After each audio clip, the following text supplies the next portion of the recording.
Underground bunker. Hey. Yeah, I'm in my car. Look, it's L.A. I got out of court. I thought I better go check out my car. I had to leave it in a parking lot. Anyway, came right out of court. Came right over here. Sat in the car. I'm going to tell you what happened in court today. It was very interesting, actually, for a day when nothing was supposed to happen. I got up there on the ninth floor, and the place was packed because they're putting together a jury for the Weinstein case down at the other end of the hall.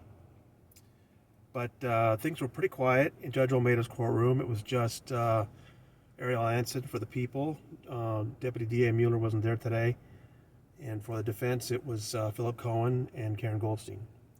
And they started out by talking about those fresh complaint witnesses again that we talked about, Sean Fabos at the Substack the other day. Just some more detail about when they might be, under what circumstances those statements might be let in or not. Then they turned to the jury questionnaire, and this was really interesting to me. Judge Olmedo indicated that both sides had sent in their own versions of jury questionnaires.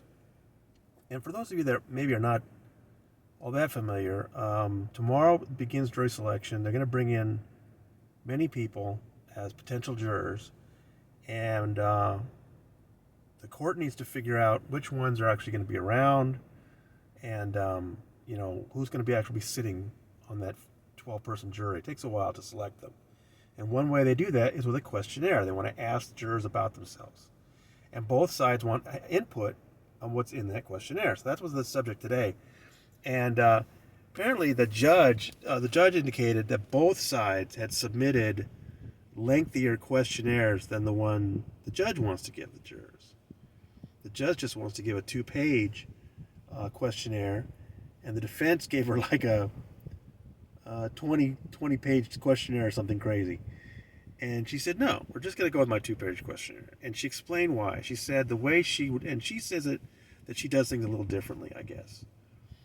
Over the next 3 days, she'll bring in these jurors and she'll give them this questionnaire. And initially, she just wants to figure out, okay, who's going to say they can't stay for a whole month? They've got hardship cases. We need to get those people out of here. There's going to be people that just automatically can't be in because they have a sex crime record or whatever. I mean, these are the things they got to find out. So that's what her questionnaire is about. And she says, her method is to go through. She personally talks to every juror, potential juror, has them do the questionnaire, and then when they come back, then the attorneys for both sides can start working on them. And she tried to explain to them, my questionnaire is short because I'm just doing the initial work to save you time. So she did indicate that for this particular case, she had added a question about Scientology. She just wanted to ask them what they knew about Scientology, if anything. So then Karen Goldstein, for the defense, said the reason why they moved for a longer questionnaire is, and it was really great. I got to make sure I got this right because it was really kind of remarkable what she said. She said that we have an almost perfect storm of prejudice in this case. 1, the public's scathing views toward the Church of Scientology. 2, the extensive pretrial publicity compared to some of the others. No. And 3, the heinous allegations. Well, I'll give her that. Any of these would call for a more fulsome questionnaire, she said, but put all 3 together definitely needs more questioning. And the thing that she pointed out was, and there's some merit to this, people filling out a questionnaire may be a little more honest than if they're asked in the open court to speak up about something. They may not want to say something in front of the other jurors, potential jurors. And the people's representative, Ms. Anson, for the prosecution, she also indicated that she felt that as well. So Judge Olmedo did decide to add a question. She's going to add a question. Have you heard about this case and what have you heard? Because the defense wanted to add questions like, what have you heard about the Me Too movement? What have you heard about Scientology and the mayoral campaign? All these specific things. And Judge Olmedo said, look, you can do that on voir dire. That's the process later on when the attorneys are able to question jurors directly. But she didn't want it in the questionnaire. You can do that later, she said. But she said she would add that question, have you heard about this case, and what have you heard? So that'll be added to the questionnaire.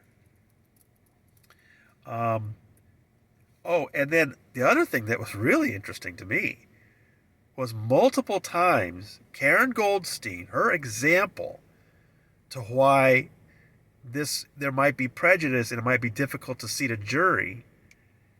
The example she used was people have heard Scientology forces abortions. Imagine that. The public has heard of that.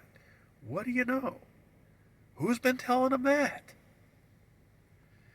And Olmedo referenced it as well. I mean, she said even your proposed questionnaire doesn't ask about Scientology and forced abortions. She said, I think she was surprised to hear Goldstein raising that issue in the court today.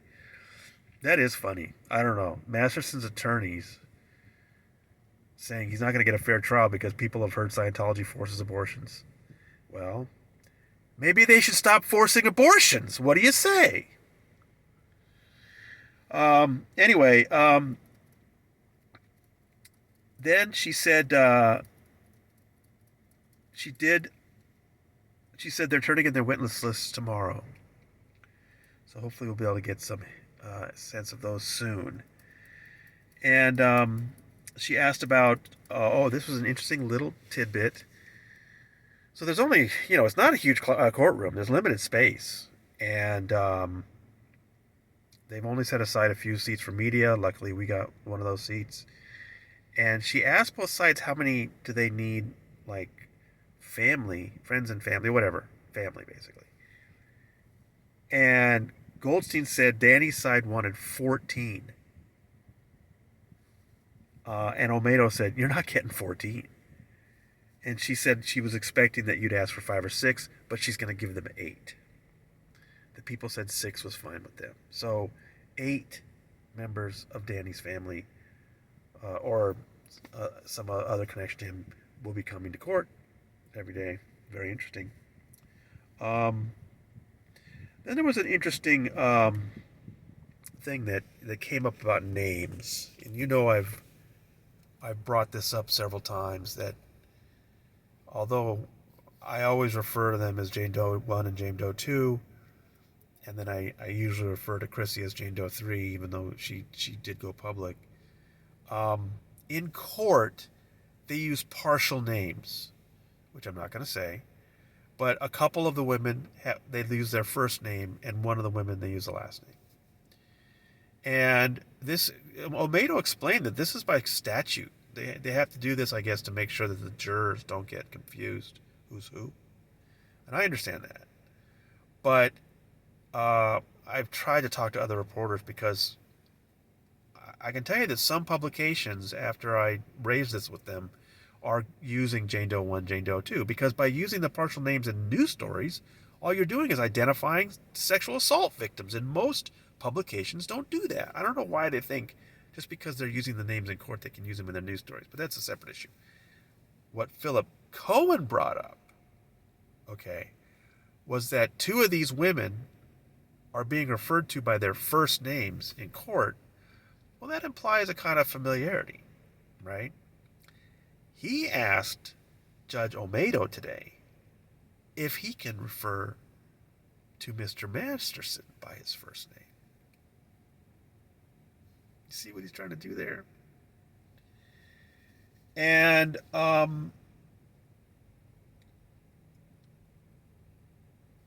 he said specifically, and I can use Chrissy's name because she's public, the specific example he gave was, he said, I don't think that referring to Chrissy's ex-boyfriend Danny is prejudicial.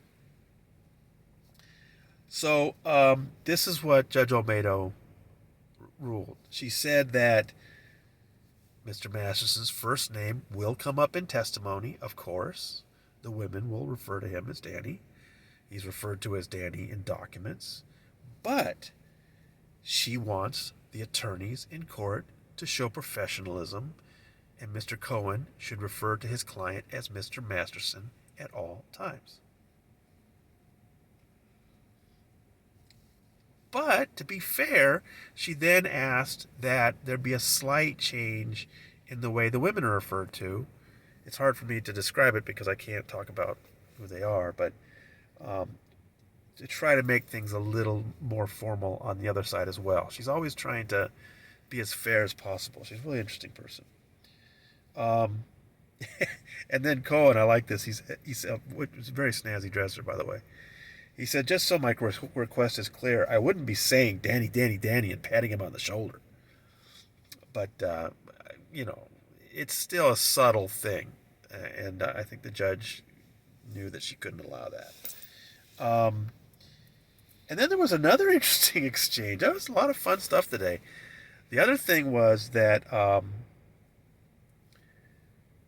Ms. Anson, for the prosecution, said that she understands that the defense has said things are going to be different in the trial than they were in the preliminary hearing, which again, every time they do that, they're basically saying how bad Tom Mesereau and Sharon Applebaum did with the preliminary hearing, particularly with the Scientology stuff. You know what I'm talking about.